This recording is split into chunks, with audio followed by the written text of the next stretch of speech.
Fala, meu amigo, minha amiga, seja muito bem-vindo a mais um editorial aqui do nosso canal. Esse é o nosso último editorial do dia, porém, não menos importante, o Brasil está pegando fogo. O ministro Alexandre de Moraes, hoje, recebeu duas notícias péssimas. Uma que envolve o Tagliaferro, outra que envolve o Jeffrey Chiquini. Teve que recuar. A gente vai falar sobre isso aqui com vocês.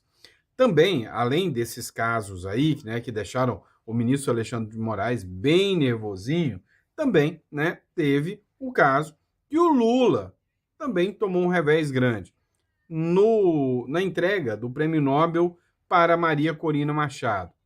Adivinha quem foi que articulou a entrega para Maria Corina Machado, que deixou o Lula revoltado? Você não sabe? Calma que eu tô aqui para te contar. Vamos falar também do Adélio Bispo, meu amigo.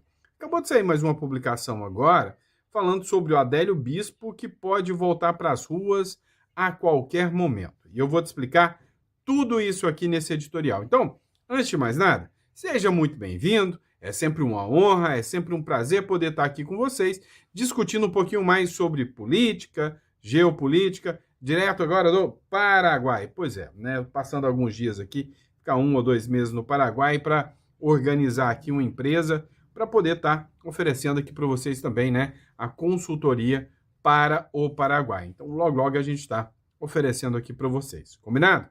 Mas vamos entender o que está rolando, vamos saber o que está acontecendo no Brasil e no mundo? Então, vem comigo, vamos para a tela do aplicativo.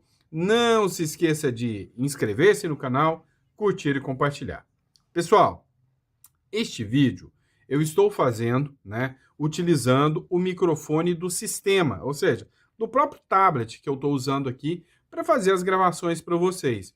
E aí eu queria que você me desse sua opinião sincera, se o áudio está melhor nesse vídeo ou nos vídeos anteriores que eu estava utilizando o microfonezinho da Lark, da Holy Land, tá? Aí vocês me dizem aí, né, se o editorial anterior estava melhor ou se esse tá com áudio melhor. Comentário é importante pra caramba, tá? Coloca aí só pra gente saber, ok? Mas vamos lá. Pessoal, o que aconteceu? O ministro Alexandre de Moraes, ele determinou a retirada do advogado, tanto do Câmara, lá do Marcelo Câmara, que é o ex-assessor do Bolsonaro, assim como do Felipe Martins, numa decisão absurdamente arbitrária, que viola todos os preceitos do Estatuto da Ordem dos Advogados, do direito do devido processo legal, do contraditório, da ampla defesa, ou seja, jogou a advocacia no lixo. Pois é, mas até a OAB nessa aqui teve que se manifestar contra o Alexandre de Moraes e ele teve que recuar. Direito e Justiça urgente. Moraes recua e devolve a defesa de Felipe Martins. Quando a ilegalidade é exposta, né, e disposta de forma acachapante, até o poder absoluto sente o peso da lei. A verdade ainda tem força. Pois é, muito otimista, né? Essa publicação, porque infelizmente a gente está vendo o que está virando aqui na República das Bananas. Impedir que um réu mantenha os profissionais que ele próprio escolheu e negar o devido processo legal e comprometer a própria essência da justiça, graças à exposição pública dessa arbitrariedade, a ilegalidade foi corrigida a tempo e ainda que sem qualquer retratação de quem praticou o ato, né, um ato literal de abuso de poder aqui, né? Fica claro e escancarado. O Jeffrey Chiquini, ele gravou um vídeo falando aqui, né, sobre a situação desse processo e dando o devido mérito aqui à Ordem dos Advogados do Brasil. Eu, como advogado, né, falo que nessa aqui a OAB acertou. Acompanhe. Devemos ser justos quando há justiça. Quero aqui publicamente agradecer o presidente nacional da OAB, o doutor Simonetti, e a Ordem dos Advogados do Brasil, que interveio nessa arbitrariedade que nós, defesa do acusado Felipe Martins, sofremos. Acaba de sair uma decisão do ministro Alexandre de Moraes reconsiderando sua decisão de ontem e abriu prazo para que apresentemos as alegações finais em 24 horas. Decisão judicial se cumpre e se recorre. Como eu disse, por diversas vezes no decorrer do dia, nós não perdemos o prazo de alegações finais. Nós apenas questionamos novos documentos trazidos pela acusação. Por isso, que destituir os advogados de ofício dessa forma foi ilegal e injusto. A advocacia ganha com essa decisão. Nossas alegações finais já estavam praticamente prontas, não haviam sido apresentadas, embora ainda dentro do prazo, porque tínhamos uma situação incidental prejudicial de mérito que foi causada pela PGR. Foi a PGR que causou esse tumulto, trazendo novos elementos extemporâneos que não poderiam ser trazidos. Então, se houve algum tumulto processual, foi a PGR que causou. É básico que nas alegações finais você não traz novos elementos. E a PGR trouxe novos elementos e nós, dentro do devido processo legal, questionamos isso dentro da lei.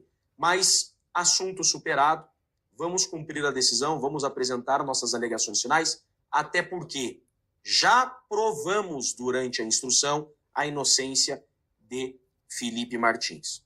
Então, o ministro reconsiderou a decisão, eu, Jeffrey Chiquini e o doutor Ricardo, continuamos formalmente e oficialmente na defesa de Felipe Martins e iremos apresentar as alegações finais, porque ainda estamos dentro do prazo, mas continuaremos questionando essa ilegalidade praticada pela PGR em violar o devido processo legal, trazendo esses novos elementos. Faço, então, essa manifestação pública a todo o Brasil. É isso aí. Então, o que aconteceu foi que, devido à exposição, né, da situação verdadeira, ele acabou tendo que recuar. Agora, não é recuo, é derrota, né? Foi isso aqui, ó. Justiça da Itália revoga medidas contra Eduardo Tagliaferro. Pois é, o Eduardo Tagliaferro, vocês devem saber, o ex-assessor do ministro Alexandre de Moraes.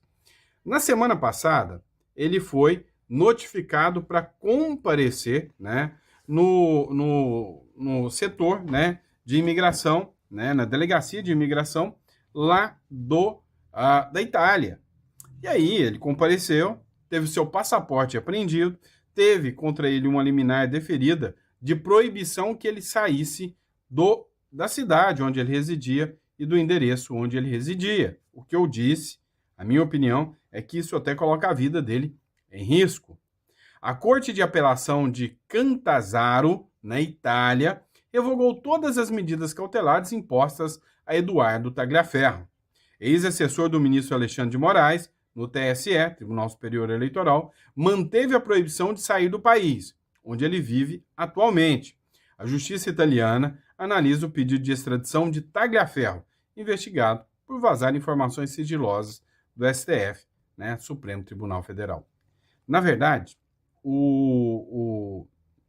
só uma correção aqui na matéria, o Tagliaferro, ele não é acusado de vazar informações do STF, tá? Ele é acusado de vazar informações do Tribunal Superior Eleitoral, tá? Então, ele estava no TSE, ele atuava no TSE, no Tribunal Eleitoral, sobre as ordens do ministro Alexandre de Moraes, que atuava ali como, né, presidente do TSE, à época, inclusive, de 2022. Então, o Tagliaferro, né, não era assessor ali do STF, mas do TSE. As medidas cautelares determinavam sua permanência em residência fixa e proibiam a saída do país, inclusive o passaporte apreendido, tá? Tanto o brasileiro quanto o italiano. Com a nova decisão, a Corte entendeu que, depois do interrogatório com Tagliaferro, bastaria manter a proibição de deixar a Itália, para assegurar que o investigado não fuja de eventual extradição para o Brasil. Ou seja, somente agora ele é proibido de deixar a Itália, não tem mais a obrigação de ficar na cidade, né, que ele se encontrava. Vamos lá, pessoal. Vocês viram, né, que a Maria Corina Machado venceu o Prêmio Nobel da Paz. essa matéria aqui foi muito esclarecedora. Lula é o grande derrotado do Prêmio Nobel da Paz. Muita gente na expectativa que quem fosse ganhar o Prêmio Nobel da Paz seria o Donald Trump, né? Principalmente em virtude né, do fim da guerra de Hamas, né, e Israel. E isso aí, todo mundo contava uma situação assim provável, que o Donald Trump merecia essa vitória. Mas alguém que merece mais do que o Donald Trump chama-se Maria Corina Machado, a opositora do Maduro lá na Venezuela. E ela sim teve todo o mérito, ela merecia, ela, sem sombra de dúvidas, né, uma mulher que fez o papel dela ali de guerreira, né, em relação, né, a tudo que está acontecendo com o Maduro. O antagonista fez essa matéria e escreveu o seguinte: por Rodolfo Borges, era Trump que buscava obsessivamente o prêmio nesse ano, mas o petista iniciou o governo com a mesma campanha e se posicionou errado, sobretudo, inclusive, sobre a Venezuela. Então, era o sonho de consumo de dois, né? Era o sonho de consumo tanto do Trump, como era o sonho de consumo também do Lula, né? Do petista. Só que o petista queria, e cada dia mais ele foi se afastando, inclusive em relação à Venezuela, e o mundo passou a ver o Lula com péssimos olhos. A turma da esquerdalha, essa turma radical, começou a expor sua cara, sua face, como essa turma que ficou só defendendo Hamas, defendendo Maduro, entre outros. Glauber Braga reclama de Nobel para Corina. Que vergonha, é o que disse o Glauber Braga. Olha só, abre aspas, olha que vergonha. A vencedora do Nobel da Paz é quem apoia a presença de embarcações militares dos Estados Unidos na costa da Venezuela, para ameaçar uma guerra contra o seu próprio país. Maria Corina Machado comentou a ação imperialista em tom religioso, dizendo: Trump não está jogando, disse em seu perfil no X o deputado, que passa por processo de cassação no Conselho de Ética e Decoro Parlamentar. Então a grande questão é: quem és tu, né, Glauber? Quem és tu que está por um processo de cassação por agredir, né, uma pessoa dentro da própria Câmara dos Deputados, para falar assim da Maria Corina Machado? E aí, deve incomodar um pouquinho, né, que fala que ela está ameaçando, apoiando o Trump que está ameaçando guerra no seu próprio país. Tá com medo do Eduardo Bolsonaro levar o Nobel da Paz também? Duvido muito que isso vai acontecer, tá? Mas olha, outra matéria do antagonista. Quem mais fez a cobertura de forma séria foi o jornal O Antagonista. Lula, uma farsa democrática diante de Maria Corina Machado. O jornal exaltou muito a vitória da Maria Corina Machado, mas exaltou muito mesmo. E acabou com o Lula, falando que o Lula é uma vergonha, é um mentecapto por estar apoiando o Maduro, foi quem chancelou, né, o golpe do Maduro lá na Venezuela, e a Maria Corina Machado levou todos os méritos. E que o Lula chegou a ofender a Maria Corina Machado, chamando ela de chorona. A Marina aqui, acho que é Marina Silva, né? Maria Helena, né? Marina Helena, ela concorreu, né, à eleição ali pelo Novo de São Paulo. Ela fez um vídeo impecável falando sobre a Maria Corina Machado e Lula. Dá uma olhada. Lula deu um recado à Prêmio Nobel Maria Corina Machado em março de 24, logo antes das eleições fraudadas na Venezuela. Eu só disse a vocês que houve aqui nesse país, eu fui impedido de concorrer às eleições de 2018. Ao invés de ficar chorando, eu indiquei um outro candidato e disputou as eleições. Sim, o nosso presidente comparou ter sido preso por corrupção com a perseguição brutal que acontece na Venezuela. Disse que Maria Corina estava chorando. A resposta da guerreira foi na lata. Eu chorando, presidente Lula? Você está dizendo isso porque eu sou mulher? Você não me conhece. Eu estou lutando para defender os direitos de milhões de venezuelanos que votaram em mim nas primárias e dos milhões que têm o direito de fazê-lo em eleições presidenciais livres, nas quais derrotarei Maduro. Você está compactuando com os abusos de um autocrata que viola a Constituição e o Acordo de Barbados que você afirma apoiar. A única verdade é que Maduro tem medo de me confrontar, porque sabe que o povo venezuelano está nas ruas comigo hoje. Não foi a primeira vez que Lula passou pano para a ditadura de Maduro. Dá uma olhada. Citou a Venezuela e Nicolás Maduro. Eu queria aproveitar a oportunidade para o senhor esclarecer por que o senhor, seu governo e parte da esquerda brasileira tem tanta dificuldade em considerar a Venezuela uma ditadura. Olha, deixa eu lhe falar uma coisa. A Venezuela, ela tem mais eleições do que o Brasil. A Venezuela, desde que o Chávez tomou posse... As eleições não garantem democracias, né, presidente? Deixa eu lhe falar uma coisa. O conceito de democracia é relativo para você e para mim. Quem quiser derrotar o Maduro, derrota na próxima eleições. Agora vai ter eleições. Derrote. Essas declarações dizem tudo sobre o tipo de democracia defendida por Lula. Compartilhe esse vídeo. Não podemos esquecer. Pois é, né? Então, assim, a gente passa, né, por essa vergonha sem precedentes, né, que é ter um presidente que ofende, assim, né, a Prêmio Nobel Maria Corina Machado. Mas aí vem, né, o Maduro. Venezuela alerta a ONU sobre o provável ataque dos Estados Unidos contra o país e que está cada vez mais próximo. E o Maduro já trata como um ataque iminente e provável. Ainda tenho vontade de um dia visitar a Venezuela para visitar a presidente Maria Corina Machado e não o ditador Nicolás Maduro lá. Ainda vai chegar o dia que isso acontecerá. O governo de Nicolás Maduro alertou a Organização das Nações Unidas sobre um possível ataque armado dos Estados Unidos contra o país e disse que a operação pode acontecer em pouco tempo. A declaração consta em um pedido de reunião emergencial do Conselho de Segurança enviado na quinta-feira. Então o Maduro foi lá chorar, foi lá resmungar para a ONU, abre aspas. Estamos hoje diante de uma realidade sem precedentes. Nos últimos 200 anos da história republicana, disse o representante permanente da Venezuela na ONU, embaixador Samuel Reinaldo Moncada Costa, abre aspas. Esta carta, baseada em informações comprovadas, razoáveis e objetivas, confirma que um ataque armado dos Estados Unidos contra a Venezuela pode ocorrer muito em breve. Todos esperamos isso, tá? Muito em breve. A mobilização militar em curso, a escalada de ações hostis e provocativas e a retórica cada vez mais incendiária confirma isso. Oxalá que faça logo. Sobre a Maria Corina Machado, é importante lembrar que o Donald Trump disse que está fazendo as pazes, rolou uma química com o Donald Trump. Mas olha só, quem foi que indicou a Maria Corina Machado para o Prêmio Nobel da Paz? Não foi nem o Trump, foi o Marco Rubio. Matéria do Poder 360 aqui, o Rubio indicou Maria Corina Machado ao Nobel da Paz.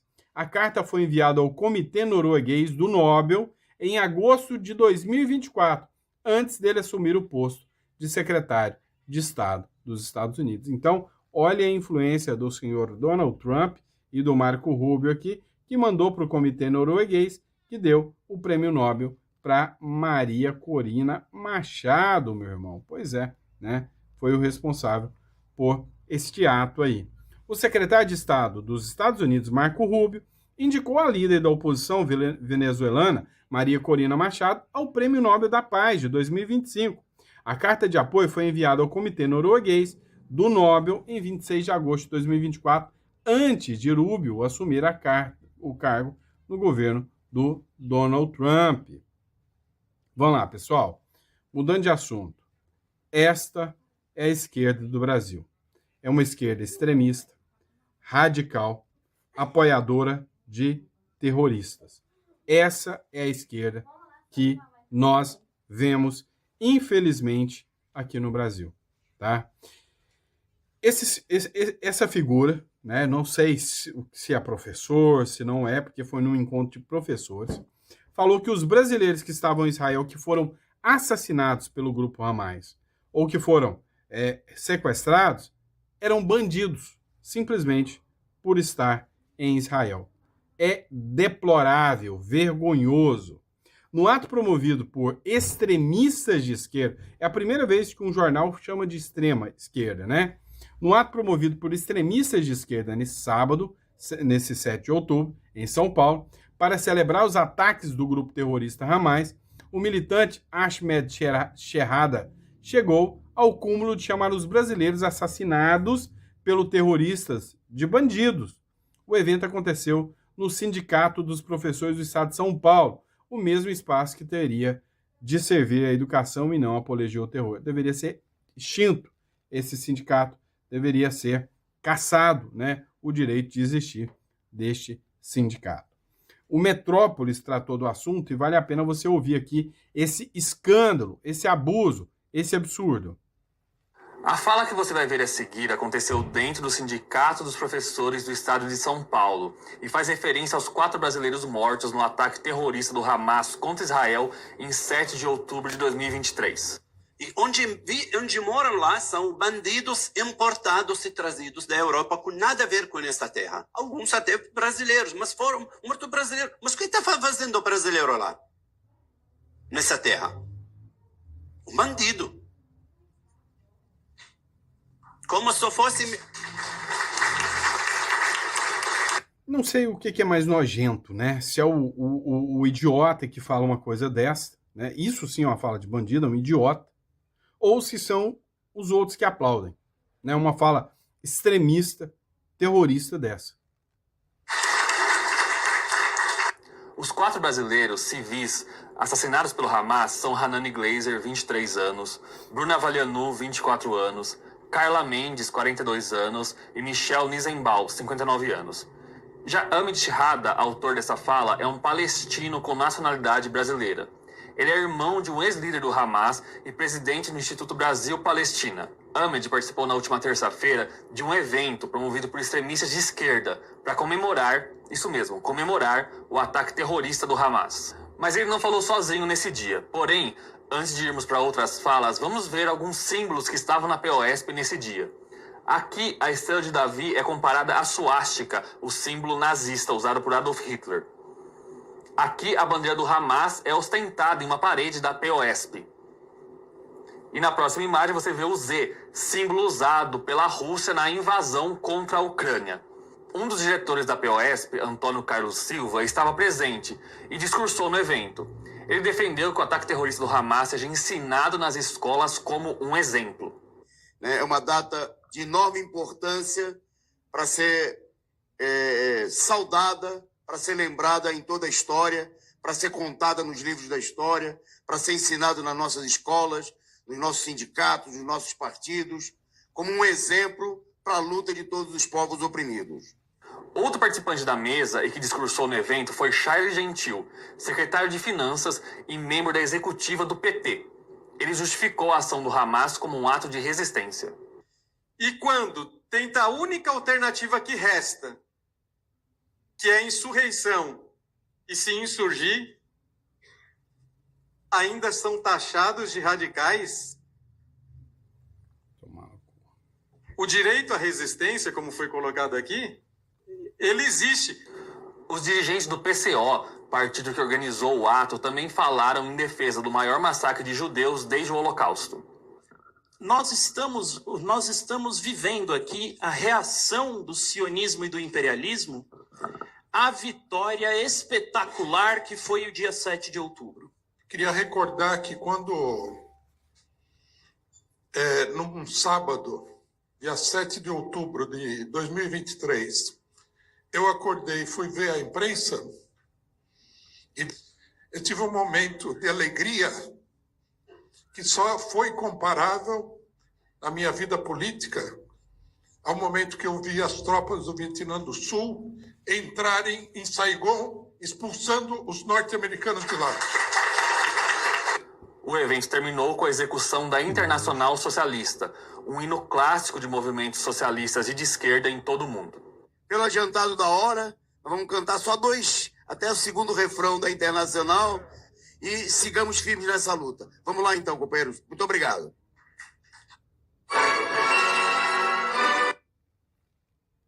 Credo. Isso aqui não dá. Que nojo. Isso é esquerda, tá? Vocês vêm falar que, olha, a extrema-direita, vocês vão pra puta que pariu. Vocês da mídia, vocês são nojentos, vocês são os vagabundos. Aqui o Metrópolis, eu dou parabéns pro Metrópolis por expor essa narrativa, essa narrativa da esquerda, tosca, essa esquerda, né? Ah, não, mas é o bicho... Peraí, o líder do PT não tava lá falando que regozijou de alegria? Ou vocês são surdos para não ouvir que o líder do PT tava lá? Eles são radicais. Depois, radical é extrema-direita. Vocês são vagabundos. Vocês não valem nada. Estou falando para vocês da mídia, que chamam a direita de extrema e falam que isso aqui é democracia. Vocês não têm vergonha na cara de vocês. Pelo amor de Deus.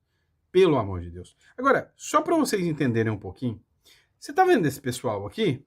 São palestinos que estão se vendo livre do Hamas. Estão chorando? Não. Eles estão comemorando e dizendo I love you, Donald Trump.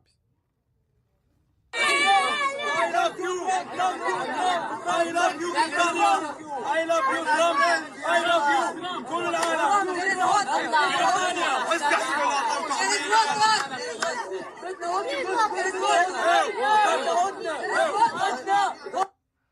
Pois é, né? Hoje eu me senti um pouquinho mais envergonhado, né, de ser brasileiro, ao ter que ver, né, a cara dessas figuras, esse tipo de gente existindo no nosso Brasil, né, livres para poder falar o que bem entende. Enquanto que qualquer coisa que alguém da direita fala, né, é cadeia na certa, né? Ah, mas é o PCO. Não vamos pôr a culpa só no PCO, não. As falas desse Rui Costa aí, já vi outras falas dele coerentes, já falei isso, mas isso aqui é nojento. É nojento esse tipo de fala aqui. Simples assim. Vamos lá, pessoal. Dá uma olhada nessa última publicação que a gente vai falar agora. Pois é, o André Marsiglia mostrou sua indignação.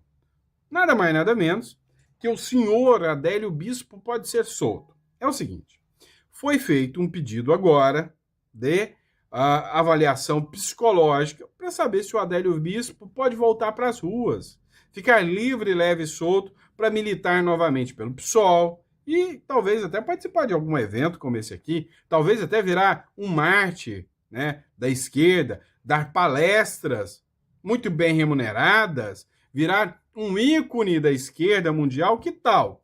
É possível, né? É possível. E aí, olha só o que disse aqui o André Marsiglia sobre esse caso.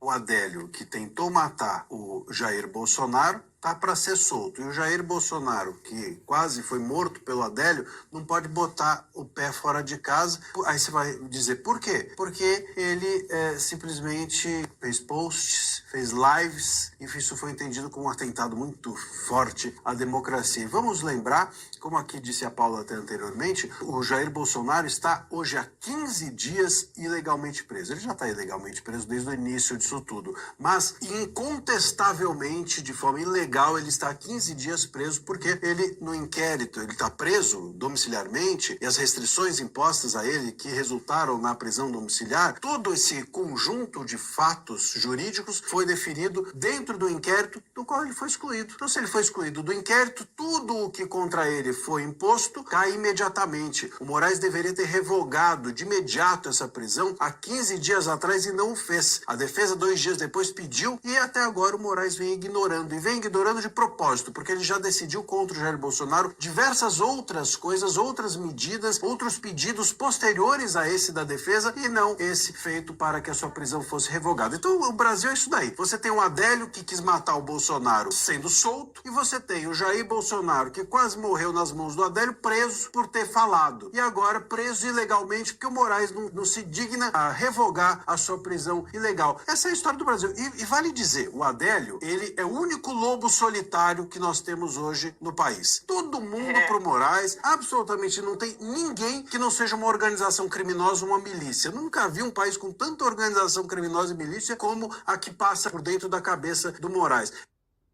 Mas o Adélio, né, lobo solitário, né? Para você ver o nível, né, da República das Bananas aqui. Pessoal, aqui ó, entre em contato com a Imigra Mais. O que eu quero explicar para vocês? Eu estou aqui no Paraguai, vocês estão sabendo disso, né? E aqui no Paraguai a gente está literalmente, né, avaliando, né, o país para trazer coisas novas para vocês. O que eu achei do Paraguai, tá? O Paraguai é um país que me chamou a atenção os jovens, tá? Aqui é um país muito mais jovem do que o Brasil. Eu tô falando do povo, tá? Você viu muito mais jovens na rua. Aqui não é todo mundo conectado no celular igual no Brasil. A diferença também que eu vi, sabe aquela cultura woke, aquela coisa esquerdista? Cara, se quase não vê isso aqui. São mulheres femininas, são jovens, homens, masculinos, sabe? Muito bem criados, diga-se de passagem, uma educação do povo ímpar. E isso aqui me chamou muita atenção. Você vê que a essência do país é de direita, né? Por outro lado, muita gente pede para que compare, né, com o Uruguai. O Uruguai eu vejo um povo, né, com um nível de cultura maior do que o próprio povo brasileiro, tá? Do que o próprio povo brasileiro. Eu vejo, né, uma cultura maior, um país muito mais organizado. Agora, do ponto de vista prático, se você busca um lugar para você morar, o Uruguai é um excelente lugar, mas para preceitos conservadores, para quem busca agitação, correria, o Paraguai é um ótimo lugar também. Então, para você saber um pouco mais, você vai entrar em contato aqui com a Imigra Mais, que é uma empresa especializada no processo de imigração, vai conversar com eles e vai marcar a sua consulta, tá? Marcar a sua consulta para entender. Nós vamos te orientar os prós e os contras de cada país para que você possa optar aqui. Se você ainda não definiu, optar e achar o melhor caminho. Se o seu objetivo é conta bancária, proteção, estrutura jurídica, eu recomendo o Uruguai. Agora, se você quer ir para morar num lugar conservador e gosta daquela agitação de uma cidade grande, Paraguai, Assunção. Não, mas eu quero um custo de vida mais barato, mais tranquilo. Encarnação. Eu já morei lá em Encarnação, também é um lugar muito pacato, tranquilo, custo de vida muito mais baixo do que Assunção, tá? Assunção não é diferente do custo de vida. Tem um monte de mentiroso na internet fica falando, em Assunção é tudo barato. Mentira, não é diferente do Brasil, não. Só energia elétrica, alguns dados, mas é mentiroso. Fica falando isso na internet. E eu quero expor tudo isso aqui para vocês. Vou explicar todos esses detalhes para que você possa entender, tá? Mas por hora, né? Se é do seu interesse, entre em contato aqui, 16 99321 0648 e converse sobre a possibilidade, né, de imigração aqui, tá bom?